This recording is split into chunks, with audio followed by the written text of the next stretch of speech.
ఏమిటి 70,000 రూపాయలకి ఇల్లు తాకట్టు పెట్టుందా? నేనేమీ తీసుకోలేదు. నా పేరు గలవాడు ఎవడో తీసుకుని ఉంటాడు. మీరు బయటకు పదండి. లేదు సార్, మీ అబ్బాయి మీ మేనల్లుడు మా దగ్గరే కాదు సార్, ఈ కాబూలి వాళ్ళ దగ్గర కూడా అప్పు చేసినాడు సార్. ఏంటి భయ్యా? हाँ साहब, हमारे पास बहुत पैसे ले लिया।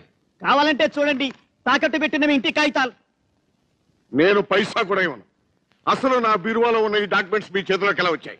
ఇప్పుడే పోలీస్ రిపోర్ట్ ఇచ్చి మిమ్మల్ని అందరినీ అరెస్ట్ చేయిస్తాను. రే ప్రేమ్, రారా, సమయానికి వచ్చాం. వీళ్ళ సంగతి చూడు. నమస్తే సార్, వీళ్ళ అబ్బాయి కాగితాలు తాకట్టు పెట్టి డబ్బు తీసుకున్నాడు సార్. ఇమ్మంటే పైసా కూడా ఇవ్వను. పోటీ బయటికి. నువ్వు ఉండరా, నేను చెప్తాగా.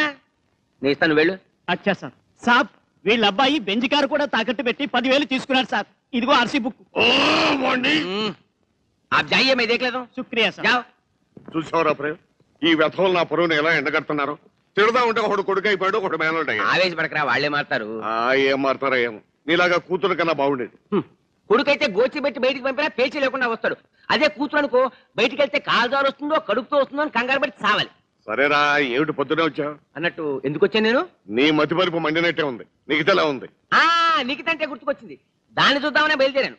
ఎవరో ఫ్రెండ్ పెళ్లి చూపులంటే సికింద్రాబాద్ వెళ్ళింది, నీ దగ్గర కారు తీసుకెళ్దామని వచ్చాను. రే, నువ్వు సికింద్రాబాద్ వెళ్తుంది కూతురు కోసమా లేక కన్యాకుమారి కోసమా? కన్యాకుమారి. ఆవిడెవరు? పోయిషి. సిగ్గులేదంట్రా ఈ వయసులో నీకు ప్రేమ? నువ్వు కన్యాకుమారిని చూడలేదు కదా. చూడాల్సిన అవసరం కూడా నాకు లేదురా. అక్కడే బతికిపోయావు. రే, షార్ట్ కట్ లో ఒక్క మాట చెప్పనా, నువ్వు ఒక్కసారి కన్యాకుమారిని చూస్తే జీవితాంతం ఆవిడ గుమ్మం దగ్గరపడి ఉంటావు.